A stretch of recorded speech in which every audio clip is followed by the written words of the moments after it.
We're going to break it down on how to handle it at a networking event when there's a lot of people there. And then after the event, you get a one-on-one conversation and what to do in that conversation. Donnie Boivin is an entrepreneur and serves as CEO and founder of Success Champion Networking.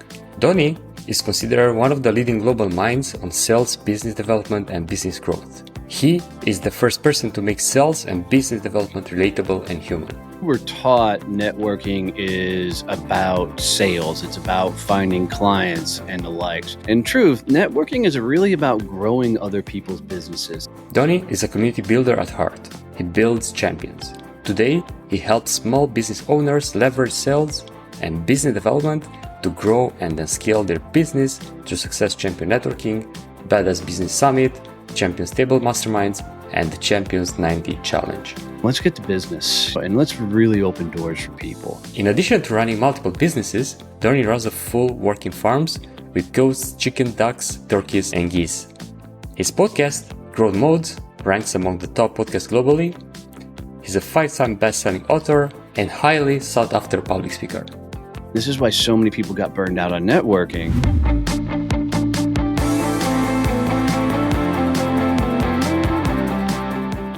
Hey, I'm your host, Gabe Marusca with the Masterclass Show.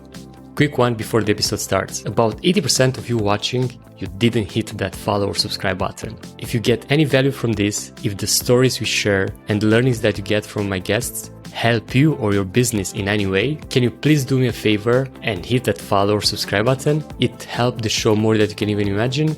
And the bigger the show gets, the better the guest gets. Thank you so much and enjoy the episode. Hey Donnie.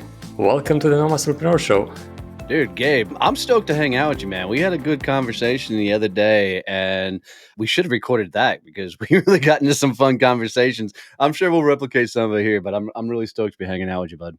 Likewise, I thought about that after we hang up that, man, I had such a great conversation with Donnie. I'm supposed to hit that record button to have some of those, but yeah, I can't wait to dig into it, especially because you're a champion at networking. And man, it's such an underrated way, I will say, to build meaningful and successful business. And you have this quote where you said that networking is not actually about generating leads. It's about opening doors for others. Can you share some specific strategies on how to actually apply that in the real world?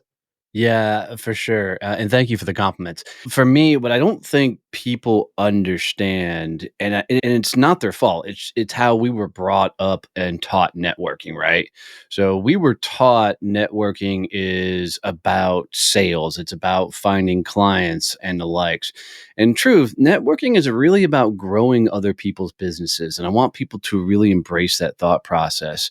Because if you think networking is about growing other people's businesses, it should change the entire dynamic of how you approach networking.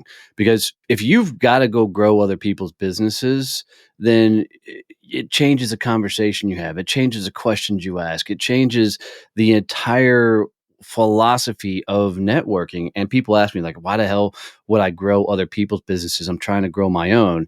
And my always reply is, by growing other people's businesses, you will grow yours so much bigger, right? It's the ability to go out and give and then ask specifically for what you need, because the ideology is, for most people, is you're supposed to give and the universe is going to magically take care of you and show up on a silver platter.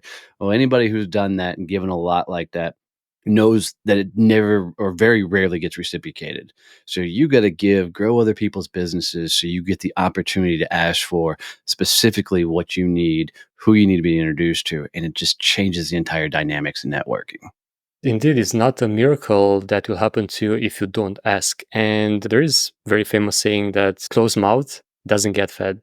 And of course, after you give, it's reciprocity, it's human psychology. It's not that big of a deal, but a lot of people miss this. They just start with the ask. They start to cold pitching. They try to grab something before they provide some sort of help, some sort of value. And leading with give, it's a powerful way to do so. And also the opposite of that is true as well, because the biggest networking organization on the planet is BNI, right? Phenomenal company. I love how they've built and structured their stuff over the years. But their philosophy is freaking horrible. Their foundation of BNI is giver's gain. And I think it's the dumbest phrase on the planet. And the reason being is Although this is not what they're saying, they're trying to say you should give so you to gain, but they're literally, when you think about that, it's give so you can gain, right? It's give so you can take away from things. It's you're giving, and when you really look at that philosophy, right, behind it, it's really taught people that they're never allowed to take. They're never allowed to ask. It's just give. It's give. And this is why so many people got burned out on networking, because they just continue to give and are like, why the hell does nobody ever give back? So you have to change the philosophy on both sides of it. You can't go out there and just ask for what you need, but you also can't just go you give and give. You have to have a solid mix. And we call it the 5 Gs. 5 Gs: give, get, give, right? You give 3 or 4, you ask for one, and then you give one more. And it allows you to get that reciprocity going by actually proactively controlling that conversation. I am so happy that you changed that philosophy for your own business, for Success Champions Network. When it comes to spotting these mistakes and flaws in other similar businesses in order to build your own, what other mistakes you notice beside the one that you mentioned? It's so funny. I figured this out years ago, but I didn't learn the lesson. So let me explain. So I sold commercial printing and then I sold sales training. When I sold those, both of them were extremely high ticket items. My average deal when I sold commercial printing was like $50,000.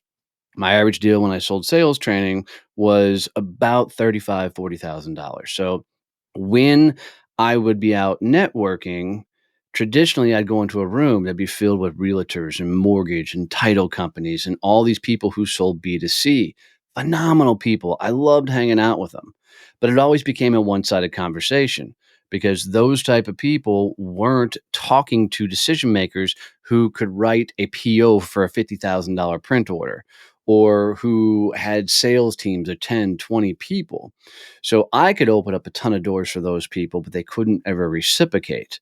So I ended up ultimately back in the day creating my own B2B networking groups. When I launched Success Champions Networking, I didn't even think about it. I opened it up to everybody, and except for MLMs, just because I'm not a fan of MLMs, but literally opened it up so we had B2B, B2C. And when the mortgage rates totally went catastrophic in the US, we lost half our network.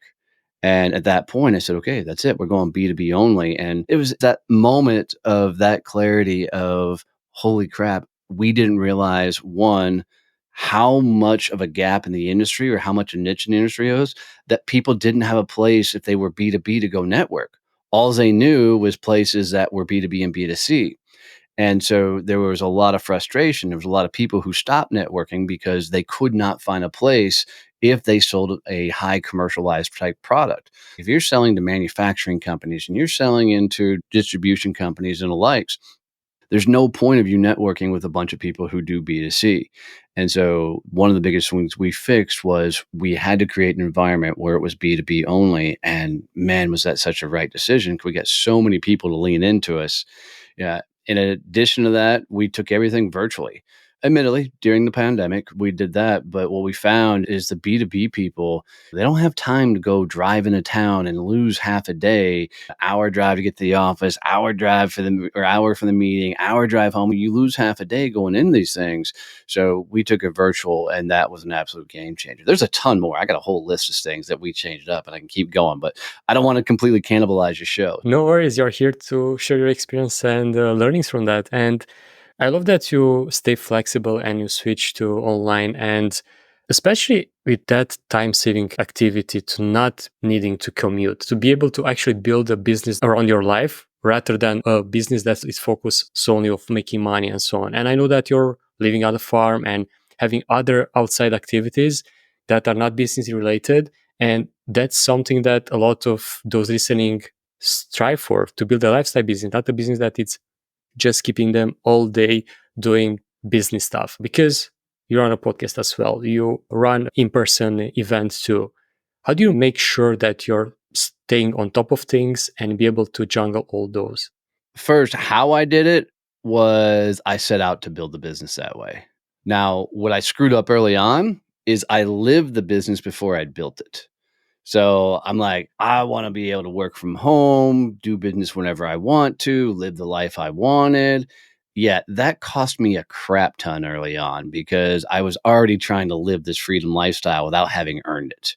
And it's very expensive to learn lessons sometimes because we got to go through some hardships, get punched in the face by life a few times before we go, oh, maybe I should actually work for a living so I can create the freedom lifestyle that I was seeking afterwards. But after that, man, a lot of trial and error was how I've maintained it, how I keep up with it all. A solid damn team. I early on did a lot of bartering and trading for services to get people to come help on my company. I think it cost me a lot of years of growth because I didn't get people that were fully vested into my company and didn't want to see it as win as much as I wanted to. Once we started really bringing in people that were 100% into the vision of the company, where we wanted to go, right, it became my accountability. I had a mentor once upon a time tell me that your job is not to hold your staff accountable. It's your staff's job to hold you accountable. And it was such a mindset shift for me because I thought I'm supposed to give them direction and I'm supposed to tell them what to do. And then you give them the end goal and maybe a few steps along the way, but then they hold you accountable to what they need and what they accomplished. And man, I'm a routine guy. So I'm up 3:30 every morning and I don't say it to brag, but if I want to work out, I have to be at the gym at 4 because then I come back, I got to wake up the farm, which is an hour and a half, 2-hour job, waking up the farm. Then I got to sit down. I do all my social media posts and the like. And then I am just extremely regimented with my time so I can shut down in the afternoons and spend time with my wife. 90% of the time, I say it works phenomenal, but not always. Yeah, of course, because no routine out there is perfect and life happens. And I'd love to touch a bit on that mindset shift because a lot of people try to get a team they can control. They have power over them, they micromanage and all that crazy stuff, which of course is not working. How do you find that perfect employee with codes that it's actually proactive, that can go on their own, that can keep you responsible, not just themselves? Yeah, I think it's the difference in the initial conversation you have with them. What I find is there's a massive difference between a VA virtual assistant and an executive assistant. And for me, even that little shift in verbiage changes a lot of things up. A virtual assistant is do what you're told. Is hey, I need this done. I need some graphic design done, or I need some copy written, or I need some emails sent out. They're do what they're told. An executive assistant tells you what to do. And it's a massive difference. So I think when you sit down and you talk to people before you, as you're thinking about hiring them and bringing them on, ask them how they would make this successful. And if they start hiccuping and they start taking that step back to what do you want me to accomplish? How do you want me to accomplish this? What would you like me to do? It's not the person you're looking for. That's a virtual assistant. And I'm not bagging on virtual assistants. It's 100% with a virtual assistant. You need to know specifically what task you need done so you can give them that task. And they're going to knock it out of the park every time. But if you need somebody to think on your feet, you need somebody that can be able to have the confidence to be able to tell you what to do, and you've got to be humble enough to take that kind of feedback, which was not easy for me early on. I've got a freaking ego a mile long. Sharon, who's my executive assistant, will tell you that we kind of had to learn how to work together because I wasn't used to being told what to do. So as you're talking to people, you really need to start asking better questions before you bring them on their team. Is cool. Tell them what you're trying to accomplish. So one of the things Sharon does for me is get me on stages, get me on podcast. She goes, I didn't have to, I mean, I told her a couple of places she could go find podcasts, told her a couple of places she could find stages, but she didn't ask me, how do I do it? She didn't ask me, what should I say? She goes, cool, I'm going to go figure that out. I'll get back to you. And then she started coming back to me. She goes, cool, I need this information. I need this. I need this. Can you give me this? What do you think about this? I just found this. We're going to do this now. And she just started moving. But that's a difference in working and identifying somebody that is going to be more proactive. They're going to be proactive in the interview process, not later on. So you'll find them early on. So grill them early in that process and ask them how they would do a thing. And most of them will start giving advice right there during the interview, which is a really good indicator that you're heading down the right path. And another thing that I noticed was someone at the interview, and they were like, I don't know how to do that, but I'm going to come back to you in 1 hour because I'm going to figure it out.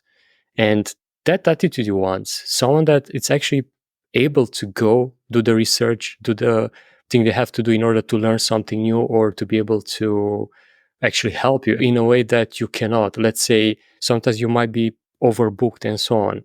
And an executive assistant can actually tell you, you're booking too many meetings, let's scrap that out. It's not needed. It's not important for what you want to achieve. And indeed, those are the individuals that you want to work with. And a part of your executive assistants, how many other team members do you have that work for you full time or part time? 1, 2, 3, 4, 5, 6, 7. 7 altogether. In various capacities.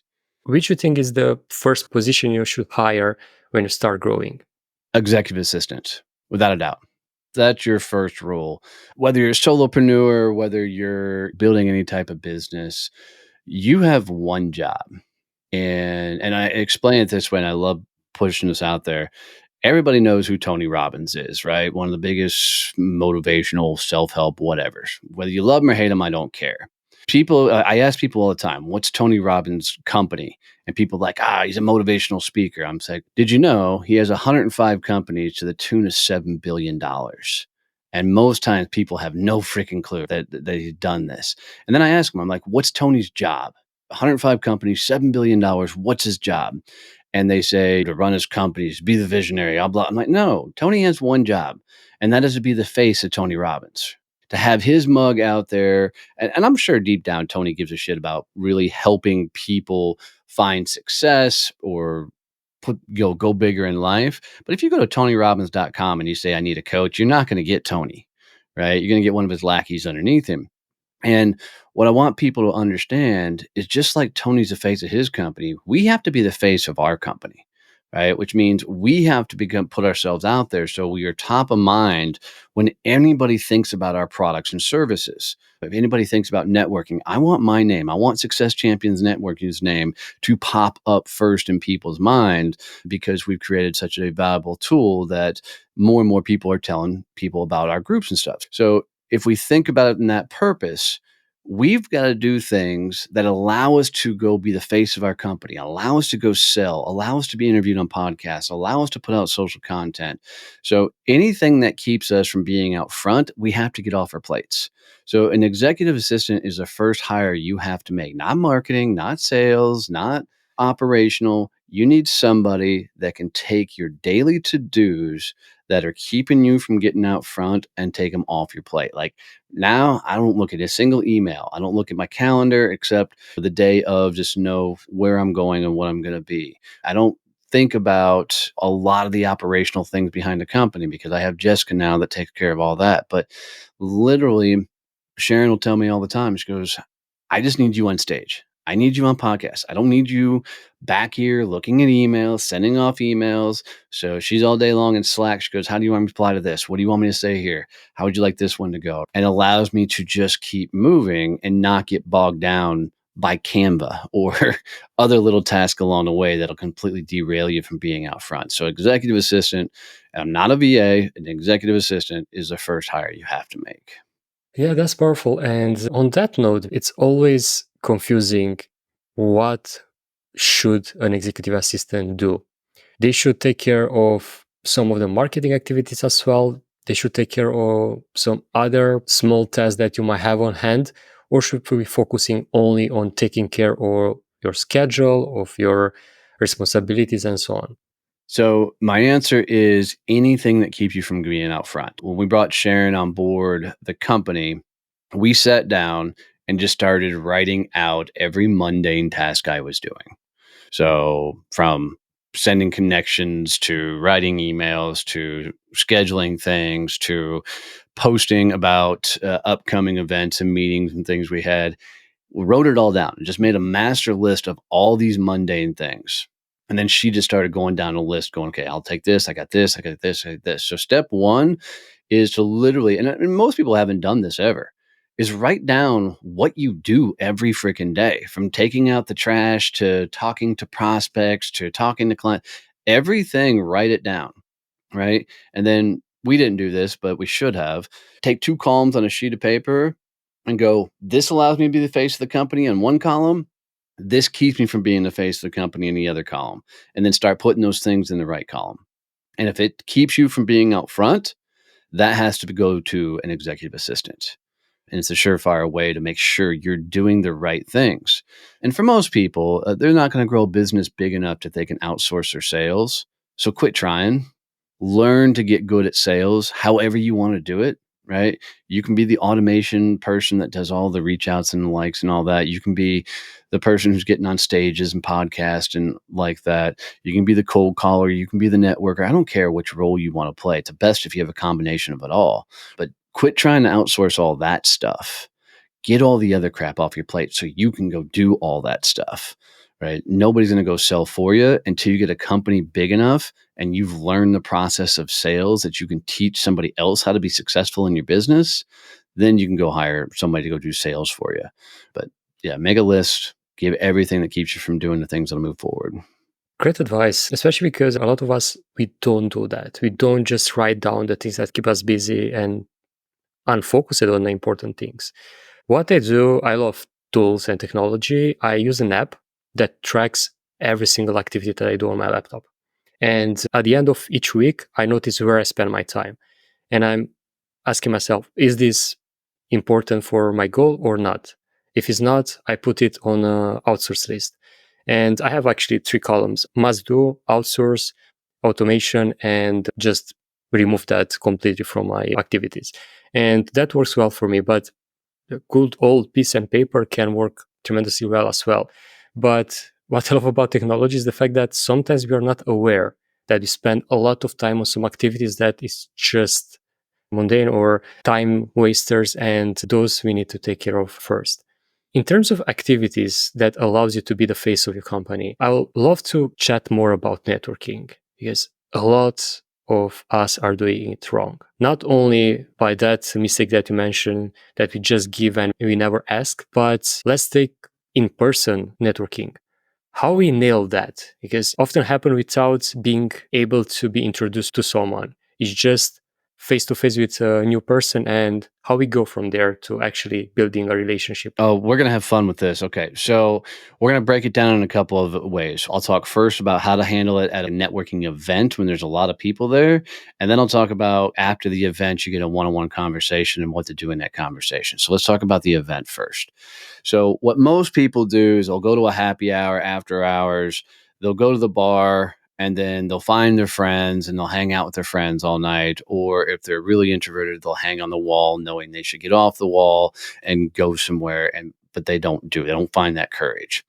So if you're introverted, here's 4 quick strategies that you can use to be able to get in and make networking very effective. Strategy number 1, when you sign into the event, stand at the end of the sign-in table and just stand there. Don't worry about saying anything, just stand there.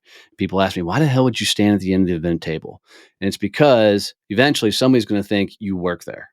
So they're going to sign in and then they're going to get up and they go, hey, do you know where I'm supposed to go? And you can go, no, I don't actually work here, but let's go see if we can figure it out.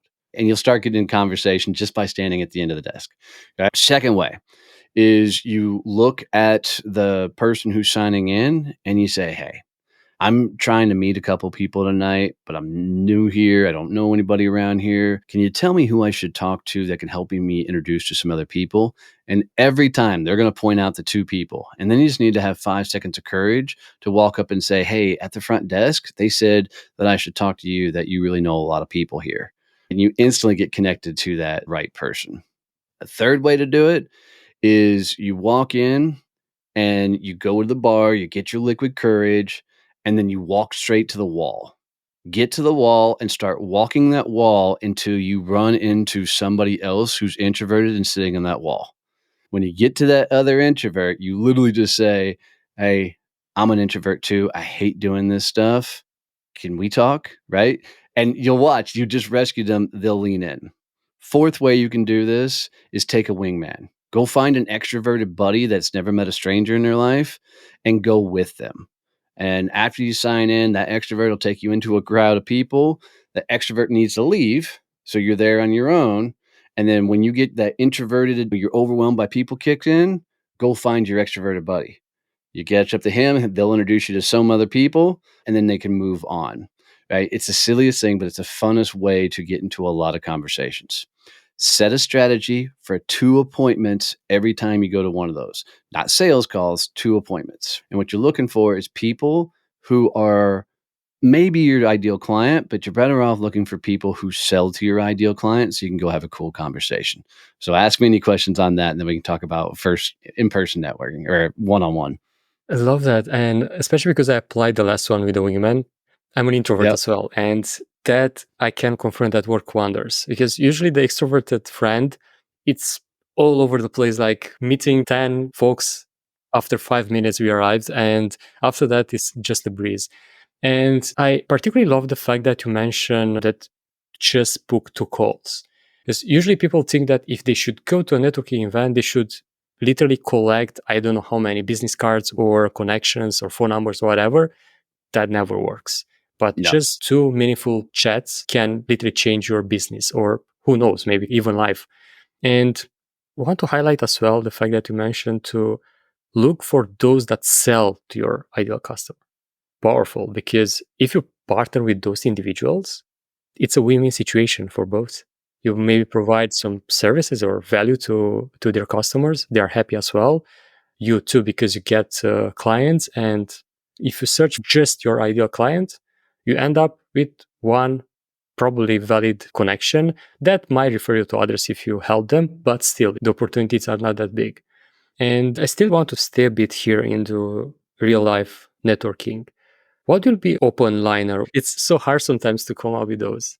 It's so funny as literally as we're recording this, I put a post on LinkedIn today about this exactly because growing up, dude, I was the awkward kid. I had wire rim glasses, hand me down clothes. We were poor as shit. So anytime I opened my mouth, it was like the wrong words would always come out. And I would always look like a fucking moron. I never got good at small talk. And like trying to start a conversation with somebody, I just look like an awkward doofus, like just so uncomfortable for everybody involved. Then I got into sales. And as we're growing up, we're taught, okay, don't talk about money and don't talk to strangers. And then we get into a sales job and we're like, that's all we got to do is talk about money and talk to freaking strangers. So now this awkward kid, I had to figure out how the hell do I go get into conversations?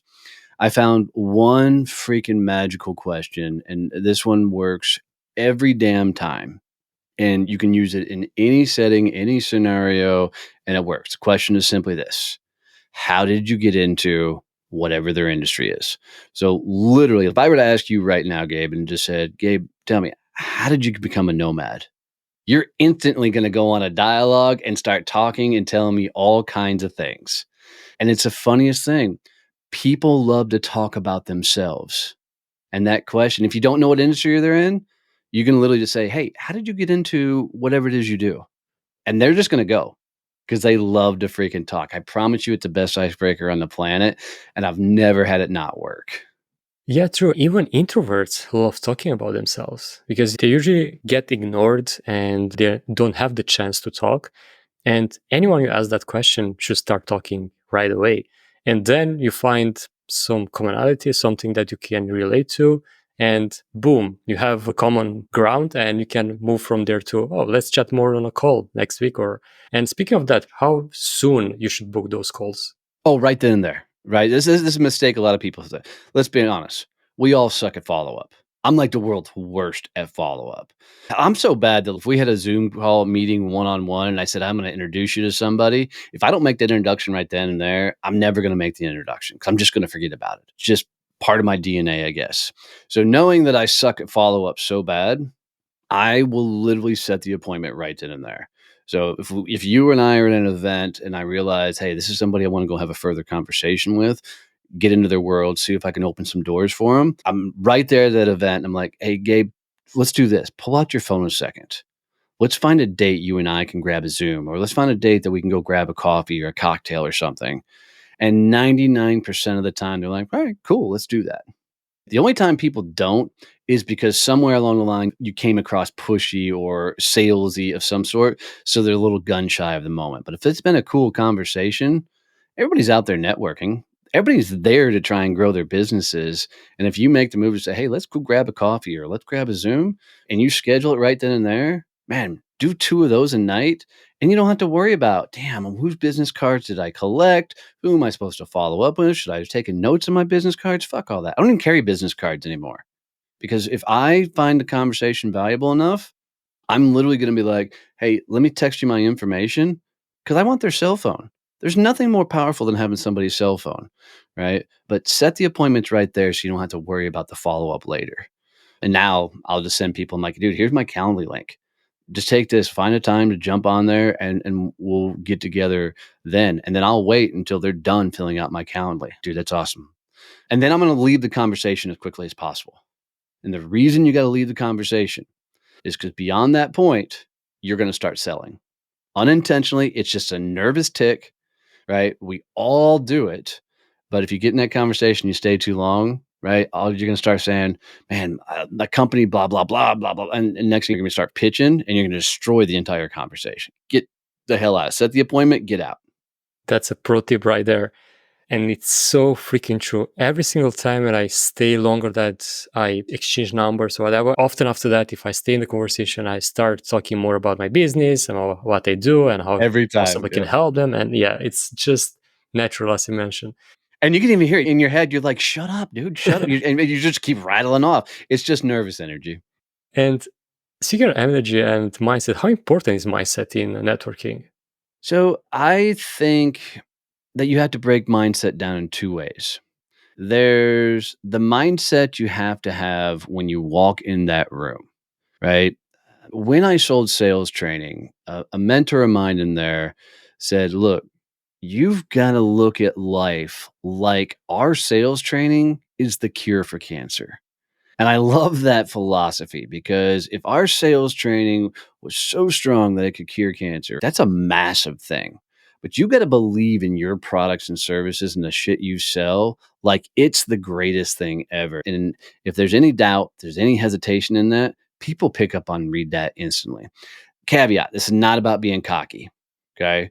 This is not telling people that you have the greatest product and service. It's about you internally believing that, so that you can speak from a confident perspective about what you do. That's the mindset walking in. The secondary mindset you got to have is what you sell doesn't fucking matter. And this is the hardest thing for people to wrap their head around. They think that when you network, that your job is to go in and tell people what you do so that you can find clients. We already talked about it earlier. You're going to find synergy partners, especially if you sell B2B. The first conversation never really matters. Now, first impressions, that's a real thing. You only get one chance to make a first impression. So how you show up tells a hell of a story. But the dialogue of that conversation does not matter. It does not matter what I mean by what you sell or do. And most times, I don't give a shit if they have any clue what my business is, because I'm not going to sell anything in that room. I'm not going to sell anything even on the next call, right? When you sell B2B, you're going to sell over time. So your job is to create that first connection so you can build a friendship over a lifetime. So I'm not playing for this moment. I'm playing for the next 5, 10, 15 years. If I play for this moment, that relationship's going to become transactional. Right? I might win a deal. We might get something done, but then likely nothing afterwards. But if I can build a relationship with you over time, holy hell, it's an absolute game changer, because we're going to be able to do things over time. So 2 mindset. Mindset number 1, I got the best product and service on the planet. Mindset number 2, it doesn't matter.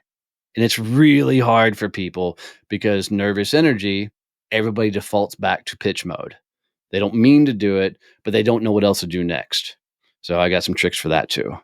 Yeah, I bet. And I love that pivot team, because indeed it's such a trap to talk about you, about your business and how can you help and so on. I might have a small tip here as well. Apart from actually booking that call, because life happens and you never know, to connect right and there with them on LinkedIn, because they will see your post, they'll see your activities. That's how I book a client, and one of the biggest clients I ever had, after 2 years after we connect at a real live event. Because we follow each other on LinkedIn. They saw my post where they were like, I need your help with this right now. But I really love to talk about the online networking approach because, of course, you change the game with your business at this. And a lot of people that are currently watching or listening, they will focus on building relationship online, attending online networking events. How you approach things when it comes to online comparing to in-person networking? So there's not a lot of difference philosophically for me, right? Like I'm going to approach them both the same way. The difference being when you're in an online space, your ability to open doors for others matters. So let's say you're on a screen and there's 20, 30 people on this screen and everybody's chatting and they're supposed to be doing networking or whatever. And maybe there's a workshop going on.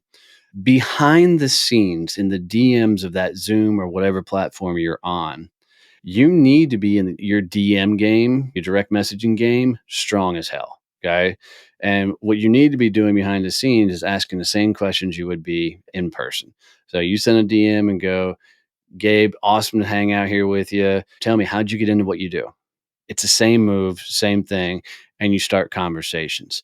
And you need to be able to have multiple conversations going. Like your chat field in a Zoom call should be going bananas. Okay. Every time you're in one of those rooms, you need to be dropping your LinkedIn profile. Say, hey, let's connect. Follow me on here, connect with me on here, and get the conversations. Everybody who connects with you on LinkedIn, you need to send them a DM saying, thanks for connecting with me.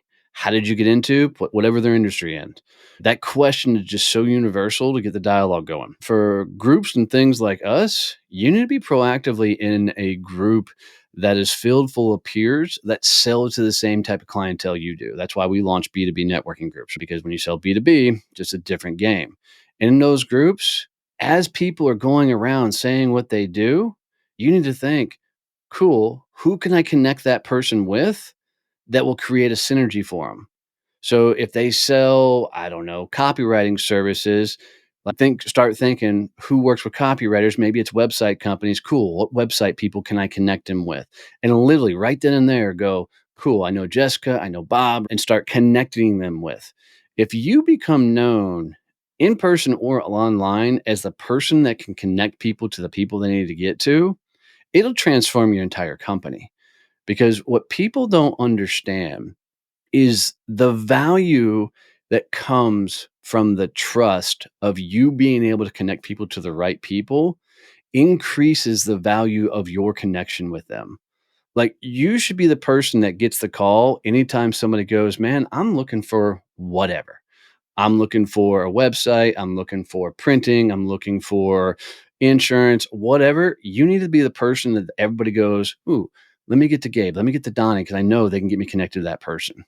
And if you become that person, man, you say so top of mind for people. I don't worry about people knowing what I do because I know how to get what I need. If I need to get business, then I'm going to sit down with somebody like you, Gabe, and I'm going to go, cool, who can I get you with? Who can I get you with? Okay. And I'm going to make 3 or 4 introductions. And then I'm going to tell you very specifically who I need to meet and help you get me introduced to that person. Be the connector that really opens doors for others. But then you have to ask for doors to be open for you. You can't just give, you'll be freaking taken advantage of. So, very active in the DMs, very active in opening doors for others.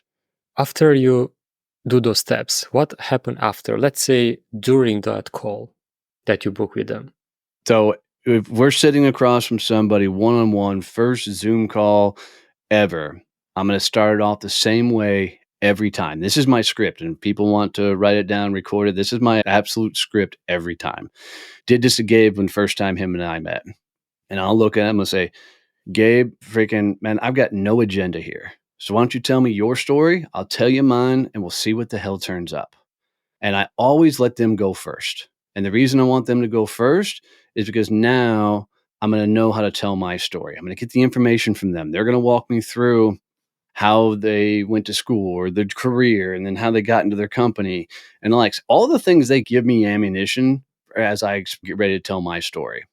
When I then tell my story, It's going to be done the same format every time. And I'll do it. It'll take me 2 seconds to do my story. And it's the same way I tell it every time. I turned 40 before I even knew I could start a business. Just a blue collar kid. You work, you get a job, you retire. But when I turned 40, found out you could start a business, I jumped out, started my company, and within 24 hours, I was slapped with a non-compete that I don't remember signing. My last career, I was supposedly one of the top sales trainers in the country. I had full intent on launching a sales training organization, and now I couldn't. So I went from an extravagant lifestyle to zero in 24 hours. I set out to try and build my business, and 6 months in, my wife's Jeep was repossessed. Our farm was almost foreclosed on. Graciously, my wife cashed in her 401k. She got her Jeep back and saved the farm. We went from that moment to now I'm the CEO of Success Champions Networking. We run B2B networking groups all throughout North America, have a pretty cool podcast, 5 best-selling books, and a partridge in a pear tree. I'd say that story the same way every time. And the basic format of it was I had some past success. I decided to make some sort of leap and bet on myself. I befell some tragedy. Shit went really south. I rebuilt myself. I've now found a new level of success. And it's not done in a way to brag. When in that story loop that I do, because I'm willing to say her Jeep was repossessed, we almost lost the farm, I got vulnerable. And every time I say that to somebody, you can watch them physically react that I'm willing to put out there that the Jeep was, repossessed, that we almost lost a farm, because nobody talks like that. And so when I do that, it allows them to let their guard down and lean into the conversation. As soon as I tell my story, I'll always say, hey, look, I do this on every call. I just don't tell people. Why don't you let me help you see if I can grow your business further and walk you through some of the things I found to be successful in my company? And then I spend the rest of that call teaching, giving wisdom, guiding conversation. And I'm telling you, 8 times out of 10, when we get to the end, oh my God, how do we do more of this? And that just keeps the conversation flowing. If I don't feel like there's somebody I can really help, then I'm just going to start making introductions for them. And it just completely changes the dialogue. People are so awesome when they lean in and want to help you back in some form or fashion. And probably the biggest DMs I get from people of you changed my business from one Zoom call. And that's powerful compliment. Even that I just had that initial call with you before this recording, I can say it works wonders because we not only connect each other with some amazing people in just 1 week, but I kind of feel that I know you for a long time. Just because, as you mentioned, you become vulnerable, you share your story with me. I feel like I know you so well already right now. And just by giving a lot of value to me and a lot of connections, of course, not only feel the need to reciprocate, but I know that any single time I want to get to someone that is connected with a lot of people whose name come first, you. 100%. It's so easy. I should put it as a masterclass in networking, literally to call the episode like that. Because even that I'm an introvert, I thought I'm good at networking. Because I built my business on partnerships and networking, but I probably did 5% from the things that you shared. Thank you.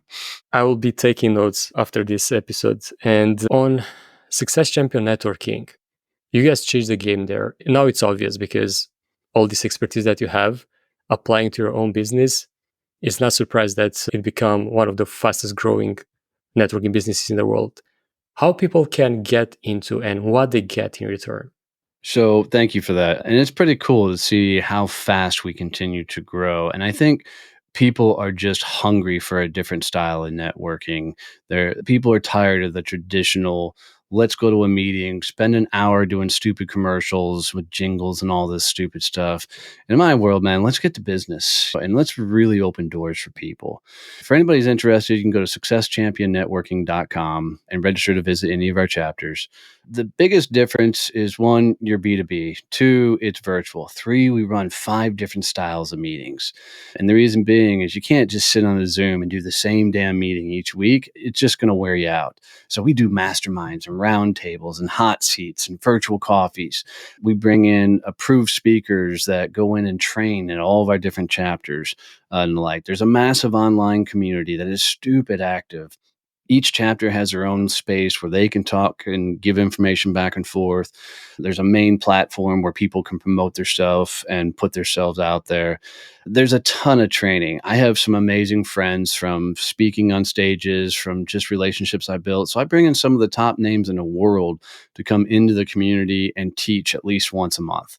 People like Steve Sims and Brandon Fong and just some Jay Acuni and Hal Hirschfield. And these some amazing people that come in, and it's live with everybody who's as part of Success Champions, because now you're getting a live Q&A. They're teaching you about their journey and all the success that they've found over time. I teach workshops on sales, business development, networking. They bring the approved speakers in. They're training on a massive scale. We have an additional session where it is just a mastermind where you can come in, ask questions, get advice, give advice. We've literally created everything that I always wanted in networking but couldn't find. So when we first started out, I said, cool, what does everybody hate about networking? And we just went and fixed it all. So successchampionnetworking.com. Come go visit a chapter. It's really something you have to experience.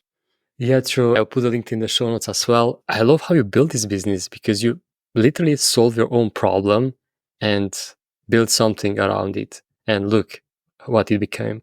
That's amazing. I think that should be a huge lesson for those listening. Solve your own problem and you'll get there. 100%. Speaking of those listening, that probably they haven't go to any networking event in their life. Let's create a challenge for them for next week. What should they do in order to make the first step, the easier way they can enter into this? Yep.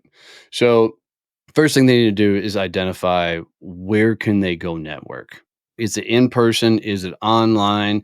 You can go to even Google whatever city you're in and just type in networking near me. And you're going to find events, you're going to find places, you're going to find virtual. So identify where the hell you're going to go network. Like you can go to Success Champion Networking or visit a chapter wherever you are in the world and go visit for free and check it out. Identify where you're going to go, and then whatever event to go, I challenge you to set 2 appointments from that event. So identify an event and then set 2 appointments for after the event to either sit down one-on-one with a person over coffee or one-on-one over a Zoom. You do that and watch how much it changes the impact you have on the growth of your company. Easy, fast, and actionable. Thank you so much, Donnie, for sharing that. And thank you so much for sharing this short masterclass on networking. It was an absolute pleasure to have you on the show. Well, that's my honor. And guys, if you're still listening to this, do Gabe a favor. And I have my own show, and growing an audience is one of the toughest things in the world. So wherever you're listening or watching this, take a screenshot of that and post it to your social media. Tag me in it, tag Gabe in it. If I see it, I'll come comment. If Gabe sees it, I'm sure he'll come comment. But by you putting out a screenshot of where you're listening to it, it's literally like giving him a virtual hug, and it allows him to know that this is the type of content that you want him to continue to produce. So share this out with one person, whether it's this episode or any episode. It'll mean the absolute world to him. But thanks for having me on, brother. Thank you so much, Donnie. That was amazing. And walking the talk, literally showing people how it's done. Thank you so much for this. I appreciate you. My honor. You, yes, you're one of the few that stick to the end. And I want to thank you from the bottom of my heart for doing so. If you haven't subscribed already, please do so below. And if you got any value from this, please share it with a friend. They might got some value from it as well. Thank you so much, and until next week, pura vida!